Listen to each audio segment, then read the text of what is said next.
Aposya talo rasa eva jiva.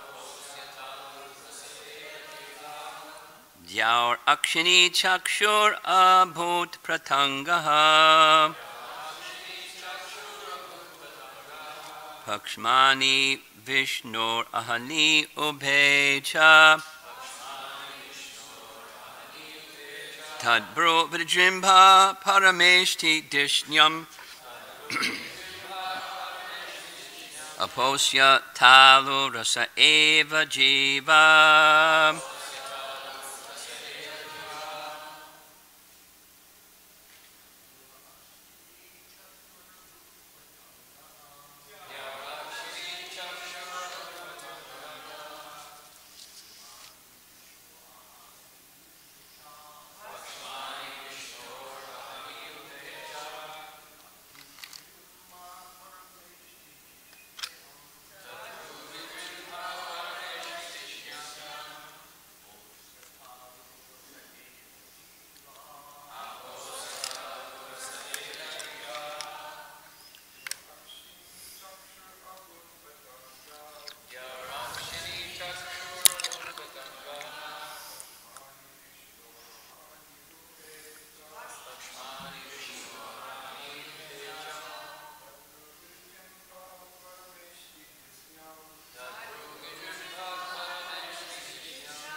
Ladies?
How the sphere of outer space, akshani, the eyeballs, chakshuhu, of eyes or senses, abhut, it so became, patangaha, the sun, pakshmani, eyelids, Vishnu,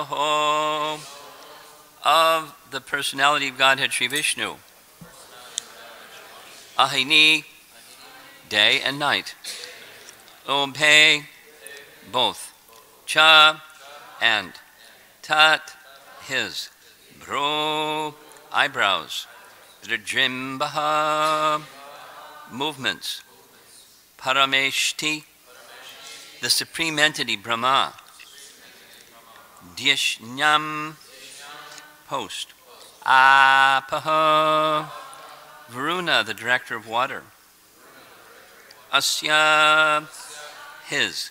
Talo, palate. Rasaha, juice. Eva, certainly. Jiva, the tongue. Translation: the sphere of outer space constitutes his eye pits, and the eyeball is the sun and the power of seeing. His eyelids are both the day and night, and in the movement of his eyebrows, the Brahma and similar supreme personalities reside. His palate is the director of water, Varuna. And the juice or essence of everything is his tongue. Purport by Srila Prabhupada. Get ready, we're going to be challenged. To common sense, the description of this verse appears to be somewhat contradictory, because sometimes the sun has been described as the eyeball, and sometimes as the outer space sphere. But there's no room for common sense. In the injunctions of the Shastras, we must accept the description of the Shastras and concentrate more on the form of the Virat Rupa than on common sense. Common sense is always imperfect, whereas the description in the Shastras is always perfect and complete. If there is any incongruity, it is due to our imperfection and not the Shastra's imperfection. That is the method of approaching Vedic wisdom.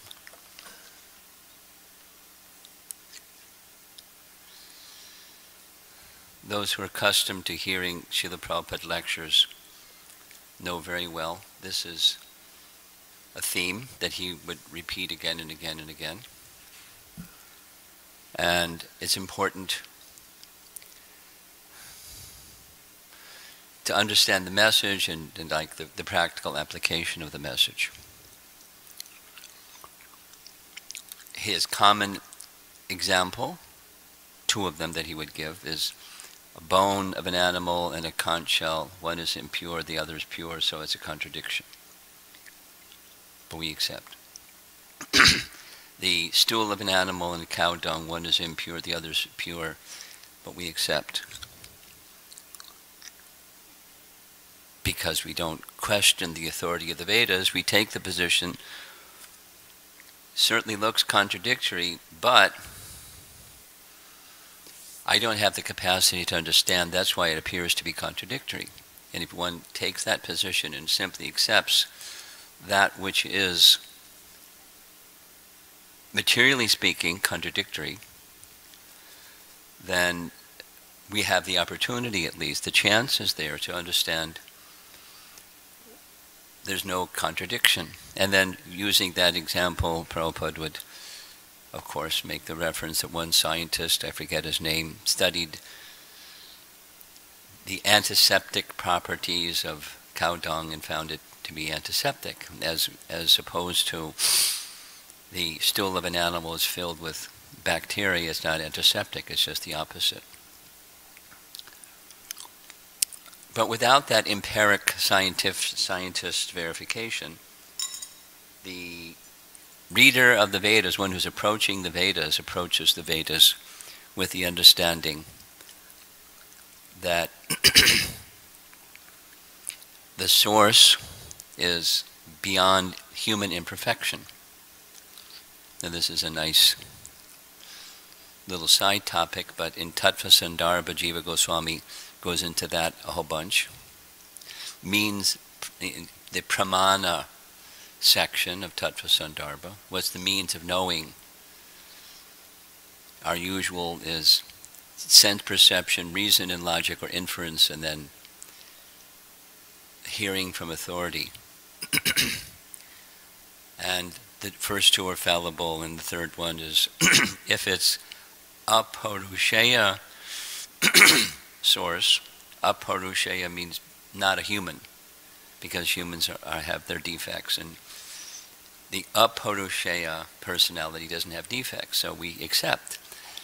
And thereby we can know perfectly, although we may not understand.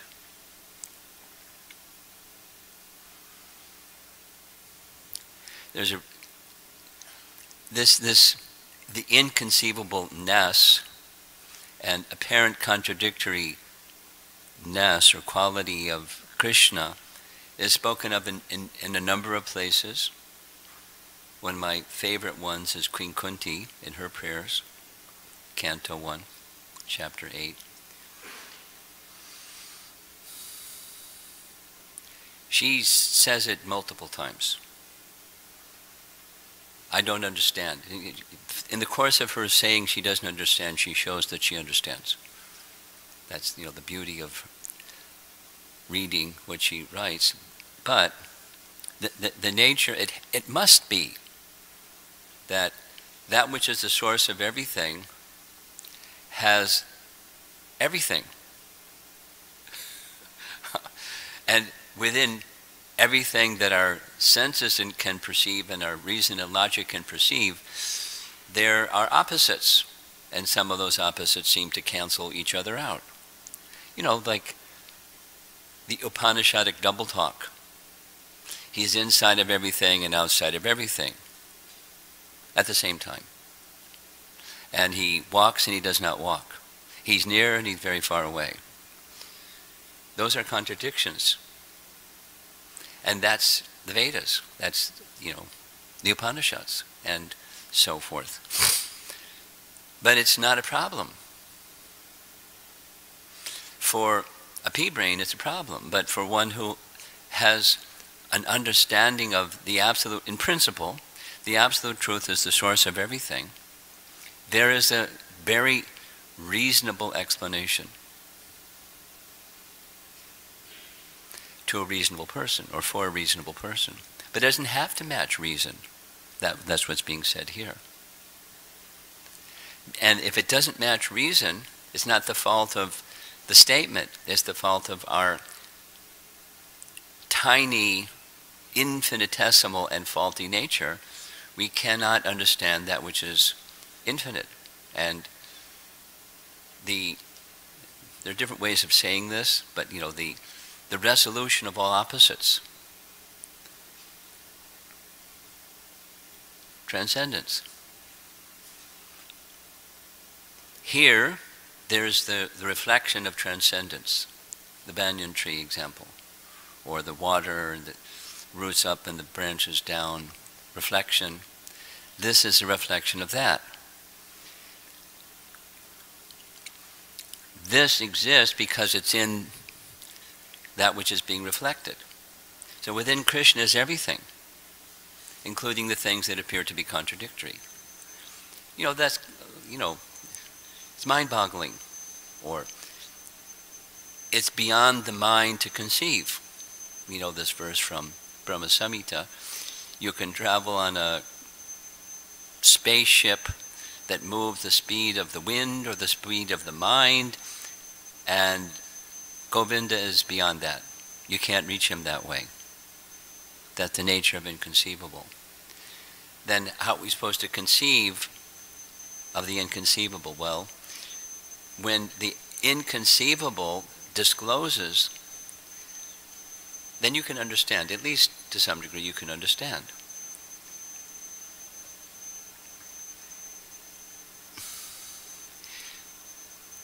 So how do we get away with saying something like that when the word jugglers say the same thing?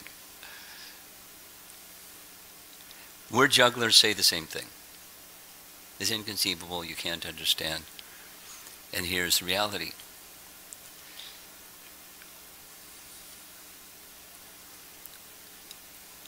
And then they go on and state whatever their view is, and you can't understand because it's inconceivable. But this is reality. And it's abundant out there. So to a nice Prabhu, Bhakta somebody, is taking a look at, there's this voice that says this, and there's that voice that says that, and they're saying the same thing. It's inconceivable when you can't understand it, so, how am I supposed to choose between this or that? And just get frustrated and walk away or something?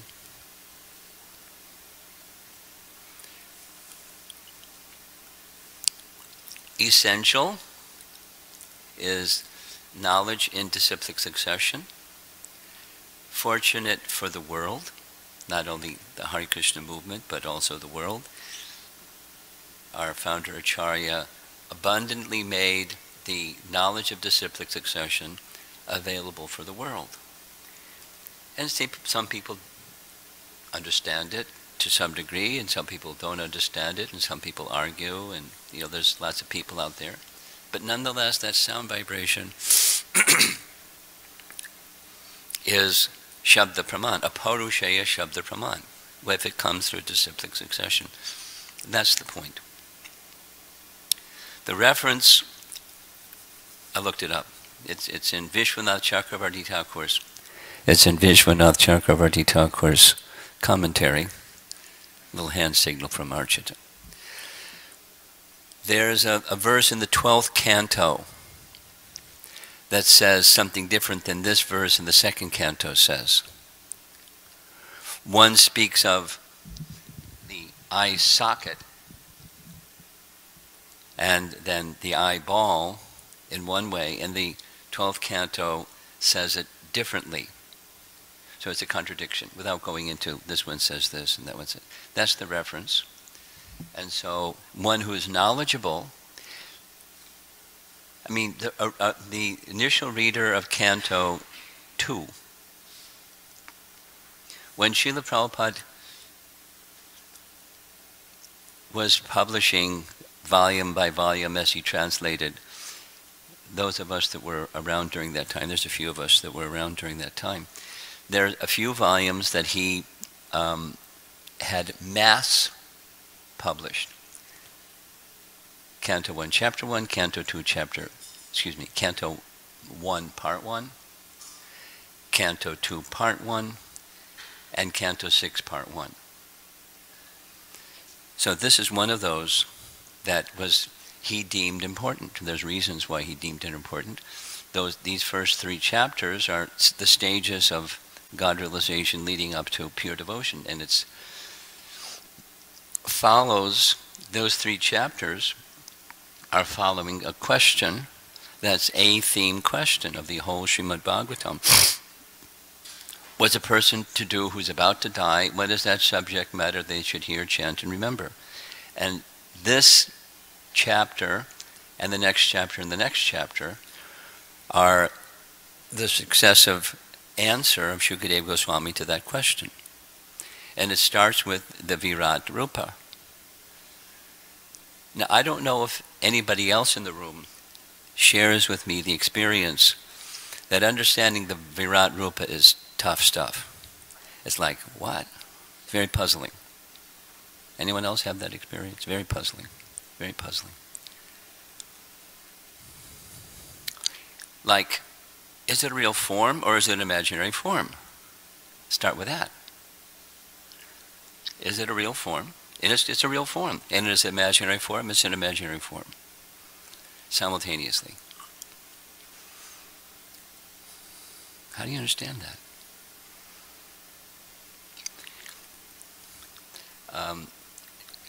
I spent some time, like a whole bunch of time, trying to understand Brahma Samhita. I tried to understand Brahma Samhita for 2 reasons.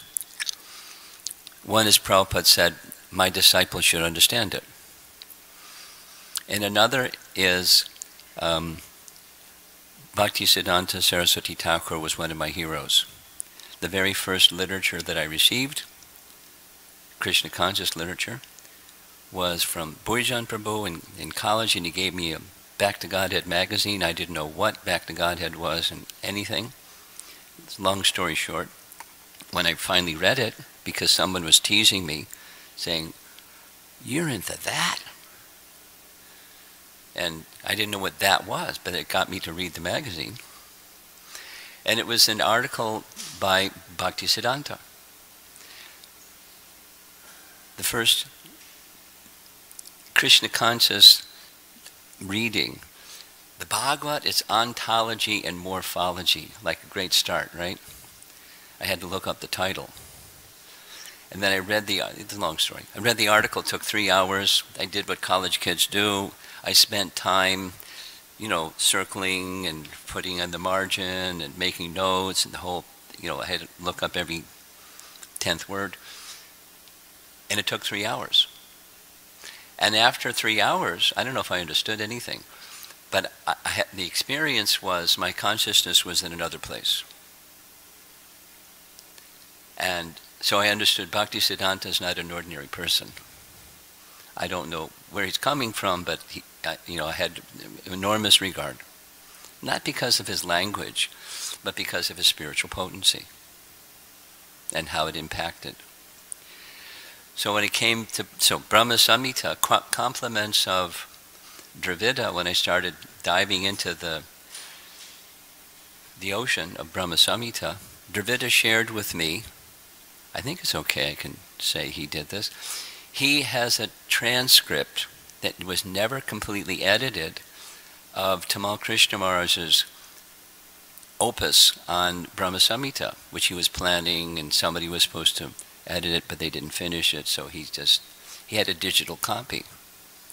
So that's the source that I'm going to make reference to. But on the verse that deals with Lord Brahma,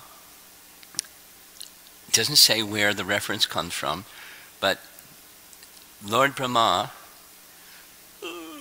every morning, when he gets up in the morning, he meditates on Virat Rupa, because there's a partial annihilation at the end of each night of Brahma, and so in the morning of Brahma, some of the universe has to be recreated. And so Brahma meditates on Virat Rupa to get, like, okay, there's the blueprint. That's the plan to build the part of the universe that was, it's not like he didn't know, but that was just part of his morning sadhana, along with Govindam, Adi Purusham, etc. It's just because it was a service. So he looked at the blueprint to do his service properly. And so these verses, when you continue reading the chapter, consistently in describing the Virat Rupa, like, why is it there?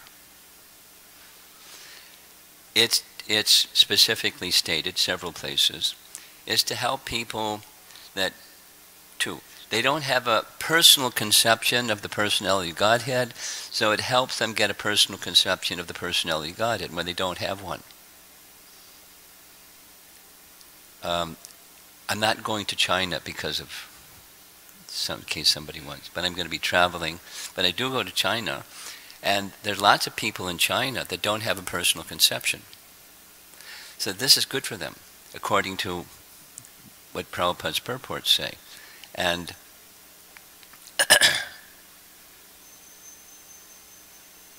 Gauranga Prem was one of the translators during my earlier visits.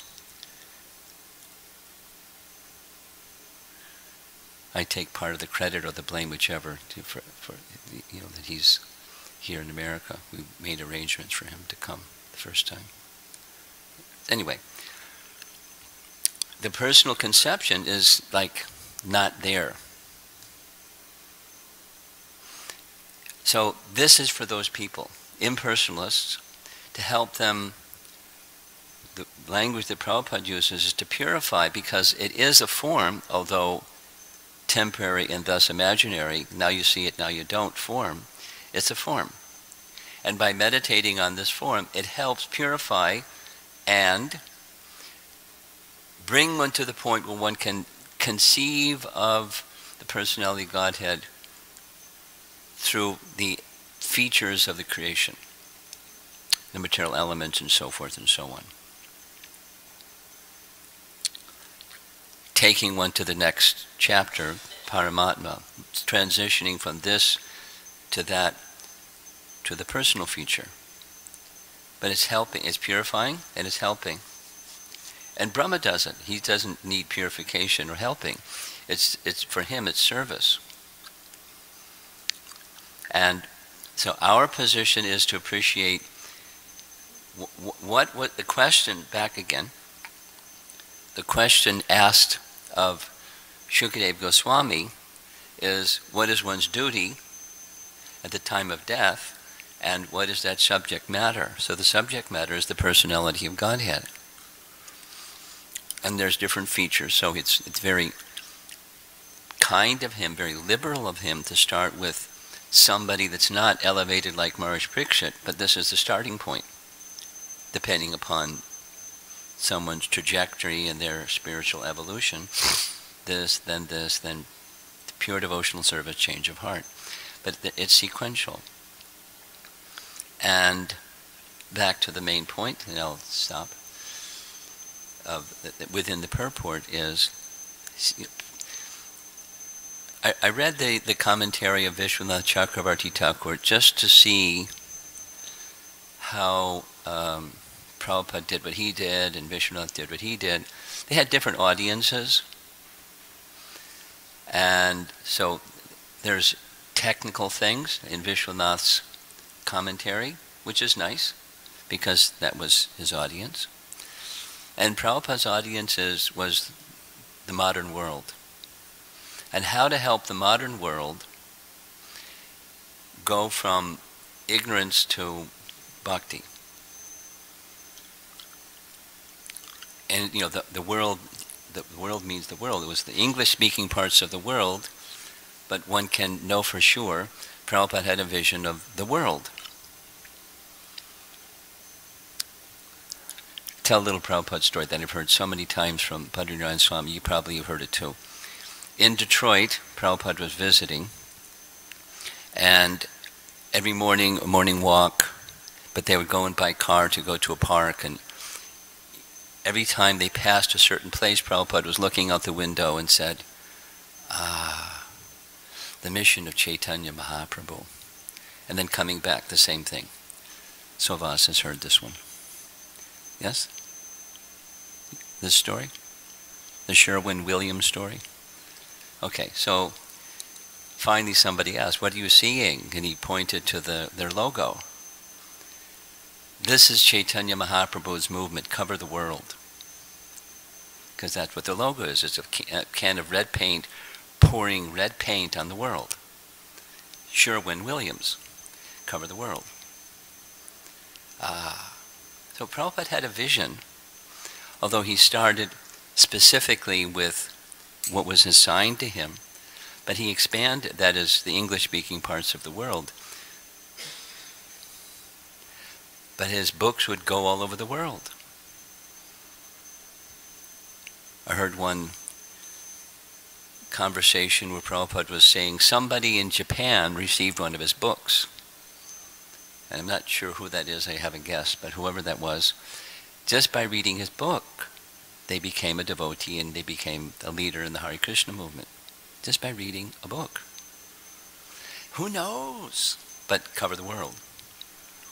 So, his audience was the world, and he wanted his audience to understand this important point, and therefore it's embedded in the purport. Vedic injunctions are to be accepted, even if one doesn't understand the apparent contradiction within that instruction. We're encouraged, we don't shut off our intelligence. That's, be dumb. Just turn your intelligence to the off position and nod your head yes. That's not the advice. Try to understand, and part of trying to understand is understanding the limitation of the intelligence to understand. And then disclosure can come with that model, that approach to Aparushaya Shabda. And then we go to our acharyas who can help us understand what we can't understand. And if we still don't understand, that doesn't change the principle or the faith in the principle, and in time we can understand. Or the possibility. I remember when Nectar Devotion came out, there was at that time, 1970, there was morning class, evening class, and Prabhupada had a third class, midday, around lunchtime, Nectar Devotion. And lots of people couldn't understand what was in Nectar Devotion, so his instruction was, if you don't understand, read it again. And after reading again you don't understand, read it again. And if you still don't understand, read it again, and eventually you'll understand. That's a faith instruction that connects with this also. Our capacity to understand what we can't understand isn't by intellect. We use it. We don't shut it off. But it's not the essence. It doesn't reach the essence. But we use it. And it helps us understand. When the understanding is presented. So, I'll end. I have more things to say, but LA, there's always questions.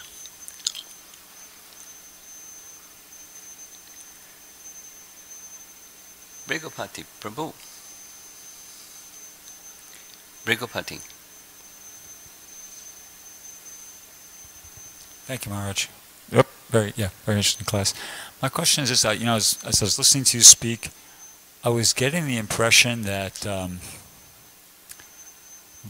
personalism, the personalist understanding of the absolute truth, is always in a minority. And there's like here in the Bhagavatam, there's a chapter where there, first steps in God realizations, presenting the Virat Rupa, mentioning Lord Brahma himself was, for our benefit, meditating on the Virat Rupa. In the Bhagavad Gita, one purport Prabhupada says, even when Krishna was present, there was only like a handful of people that understood he was the Supreme Personality of Godhead. That verse, Bahunam Janmanam. So, is there a ratio? I mean, like, sometimes when you think of a competition, it's like, one team against the other. But more and more, I'm getting the feeling that it's like we're way outnumbered. That there's maybe, many, many, many more times impersonalists than there are personalists. You did your math correctly.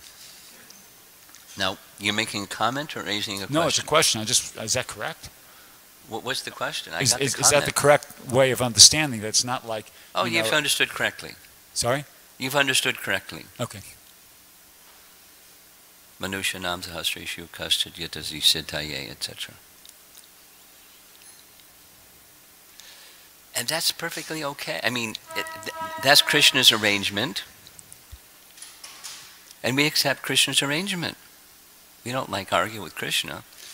We do Krishna's work to our capacity. That's what we do. We accept Krishna's arrangement and do our work. Welcome to the Hare Krishna movement. Yes. Thank you, Maharaj. You were describing at one point that the universal form, is it imaginary? It's actually a form? Yes. Then I came to my mind that when Krishna was revealing his universal form to Arjuna, I think if I remember that he was not the only one, but also demigods in the heavenly planets, they saw that form. So my question was, is there any references? How did they see that form? How did they saw I don't have the answer to that question. Any of our scholars? Achartita has an answer. How did the demigods view that form that Krishna showed? By Krishna's mercy. But that was not my... I wanted to thank you, first of all, Maharaj, for your class. And I just don't want everybody calling Dravida asking for that unfinished manuscript of Hymns of Creation. Oh, he won't give it. Because it has been finished. One of the reasons why it remained unfinished is because it was so huge. Jayadvaita Maharaj started the editing. And it was such a huge tome that he was dragging his feet. And Tamal Krishna Maharaj, actually, I saw him in Dallas, and he got on my case as if I'm an editor. I'm not an editor. I just do the production. Why are you taking so long to edit my book? But after his departure, it was finished, and it has been published. So you can find the final form of it. It has been published by Oxford Press, if I remember correctly. Really? Yes. Who did the editing? Garuda Prabhu finished the editing. No kidding. So please don't contact Dravida and ask him to give you the unfinished manuscript of Hymns of Creation. Thank you for that information. But you didn't answer his question. Yes, I did. I said Krishna showed it to them. Krishna? Krishna allowed them to see it, just like he allowed Arjuna to see it. What was their experience? That specifically was his question. What was their experience? Oh, no, he said, how did they see it? Well, they saw the universal form, but what was their experience, I thought was your question. It was we know what Arjuna's experience was. Yikes. Right behind you. Yes, we're talking about the universal form. So what about things like Krishna says in the Bhagavad Gita, I'm the taste of water. Does that have any connection with the universal form, or is that something different? Well, it's tangential. My tiny scholarship says That's one of Krishna's vibhutis. Vibhuti means an opulence. Now, are there vibhutis in the universal form? That's kind of like, that's not your question, but that's what your question is pointing to. Yeah, but it's not, it's a different meditation. It's not the whole picture, because you go through the Vibhuti Yoga chapter, 10th chapter, and it's not the universal form. It's vibhutis. That's the focus. And so is there some overlap? I'm not enough of a scholar to answer that. Probably. That's pretty weak.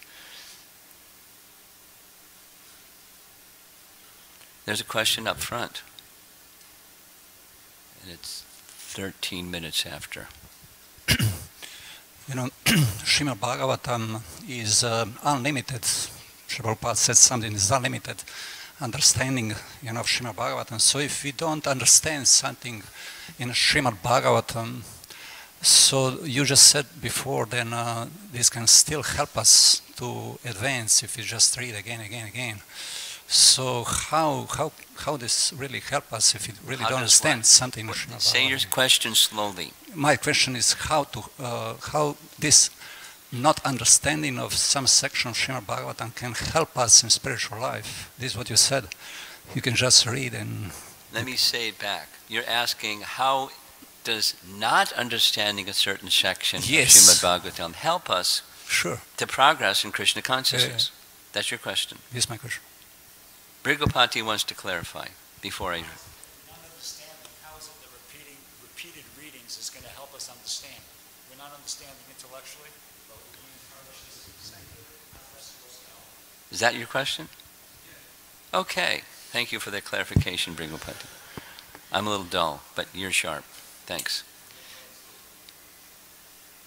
You've had that discussion with him before? You understand one another. Okay. Huh? They know each other. Okay. I was going to ask before I answered the question, but you answered. Okay.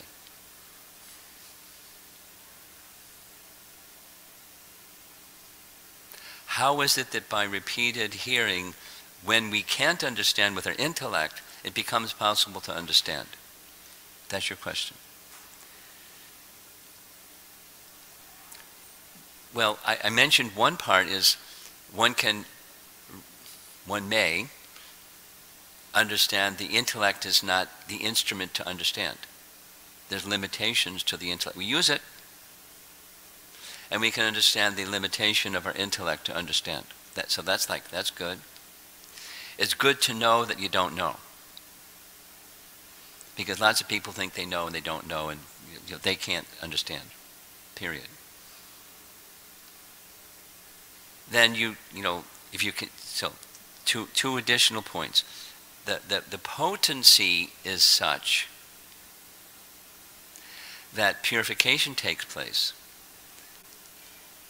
And as the purification takes place and the stimulation of our inherent tendency of bhakti towards the personality of Godhead awakens through the course of that purification, covering the bad stuff and awakening the transcendental stuff. By sustained hearing, bhakti becomes awakened, and, final, Krishna's mercy. That is, Krishna sees, oh, he or she really wants to know me. Let me show myself to them. Voila.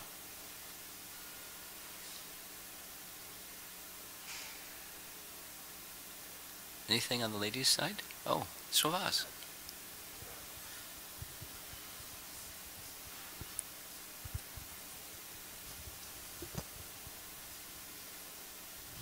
On that, thank you for a wonderful class. On that same principle, wouldn't it be that in Lord Chaitanya Mahaprabhu, when he approached that Brahmana that was illiterate, yes, and he got instruction from his guru to read Bhagavad Gita every day? Very good. And he couldn't even read. He was illiterate. And he was even holding it upside down.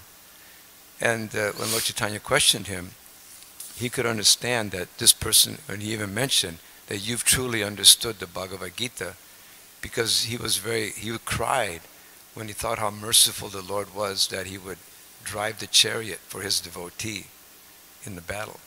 So on that principle, even Prabhupada mentioned out of his humility that many times he would sit there and listen to his spiritual master, although he didn't understand what he was saying. And still we see the glories of Srila Prabhupada. And then the mercy that Lord Chaitanya gave to that illiterate Brahmana. So even if we don't understand, but we hear, as you just mentioned, it's a purification. And that purification brings us to the mode of goodness. And Prabhupada said in a purport I read that the mode of goodness has to be there in order to progress in devotional service. I guess some of us are disqualified. Yes, Aikatma. Thank you, Maharaj. On that note, in 75, when Srila Prabhupada was in India, in Vrindavan Temple, the Prabhupada was giving discourse, but it was in Hindi. But he wanted his disciples to be there, present, because just the sound vibration coming from the pure devotee purifies one to the point of understanding. Yes, yes, yes. Yes, on the ladies' side, there's a hand up. Put your hand up so she knows. Okay. Thank you, Maharaj.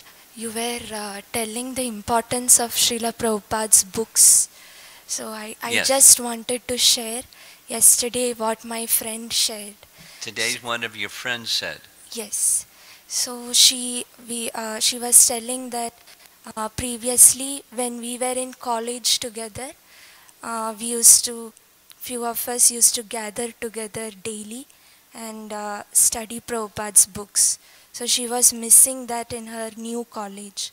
So last week she heard a sound from the common hall. From the where? From the common hall. Common hall? Yeah. Like a cafeteria, kind of a big space, and somebody heard a sound? Yeah, where like that? Yeah, an entertainment space. So she went there and checked, and there was a boy holding discussion of Prabhupada's books. So when she inquired, this boy had got Prabhupada's books 3 weeks back, and he started reading, and he was very much inspired, and he started gathering so many other students, and they were discussing. Haribol, Sankirtan story. Thank you. Last question up here. Granga Prema, put your hand up. Thank you very much for the wonderful class, Maharaj. So you were mentioning the story that there's a devotee from Japan. He became a devotee simply by reading Srila Prabhupada's books. Yeah, I just want to share a story that is happening here in LA Temple. Several years ago, there's a man, he picked up a small book, Perfection of Yoga, and after reading that book, he came to the temple, and he became a devotee, and he got initiated, and then he became a book distributor. So his initiated name is Ananda Kirtan Prabhu. And then he went out to distribute book, and he gave a book to another man, and that man, after reading the book, he also became a devotee. So he got initiation. His name is Srinitai Prabhu. Multi-level marketing. And then he continued, Srinitai Prabhu, he became book distributor. And then he gave a book to another man. Okay, I got the picture. Yeah, and another man got it. Also became a devotee. And he got initiation. His name is Devarata Prabhu. And then Devarata Prabhu became a devotee. That's enough. That's enough. Srila Prabhupada ki jai.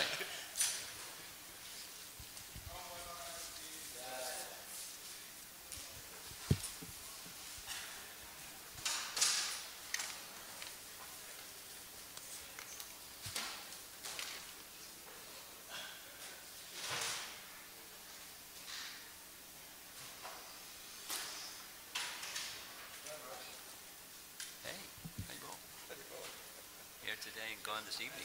Not even until tomorrow. We have to. Singapore. Not China.